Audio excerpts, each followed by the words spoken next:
কৈছে?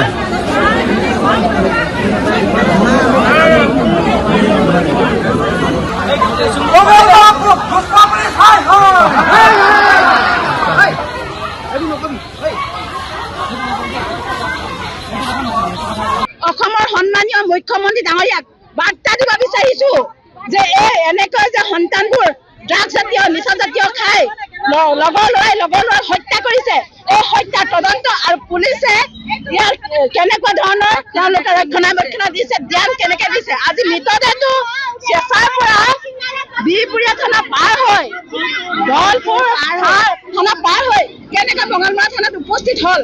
ঘটনাটো সিহঁতে 4টা বজাত মানে এটা ডেথ হ'ল মানে আমাৰ আন্দাজ ধাৰণা আৰু 4টা মানে 5টা বজাৰ আগতে ডেথ হৈছে। হত্যা কৰা হ'ব, এইটো হত্যা নকৰিলে মানে এনেকৈ প্ৰিপ্লেন কৰি ইয়াত আনি এইটো হেৰি কৰি নিদিয়ে।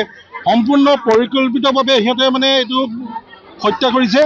আৰু কোনো চেঁচাৰ পৰা ইমান দূৰ কেনেকৈ আনিলে সিহঁতে স্কুটিত এটা ডেড বডিটো ইমান টানা আছে, শিমলুগুৰিয়া আছে, ধলপুৰ আছে, নাৰায়ণপুৰ আছে, বিহপুৰীয়া আছে, ইভেন বঙলমৰাত।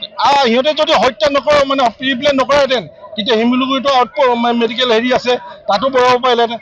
আৰু ইভেন যিকেইজন মানে তাৰ লগত গৈছিলে তাৰ দেউতাকহেঁতেও খবৰ দিছে যিটো ঘৰত সেই মানে আহি আছে ল'ৰা মানে ভালে যি ভালে আহি আছে বুলি কোৱা মানুহকেইজনে ডাইৰেক্ট কিয় কাৰণে থানাতো মানে ডেড বডিটো চঞ্জাই দিলে। আৰু থানাই কেনেকৈ গাৰ্জেন নোহোৱাকৈ থানাই কেনেকৈ ডেড বডিটো লখিমপুৰত পঠিয়ালে।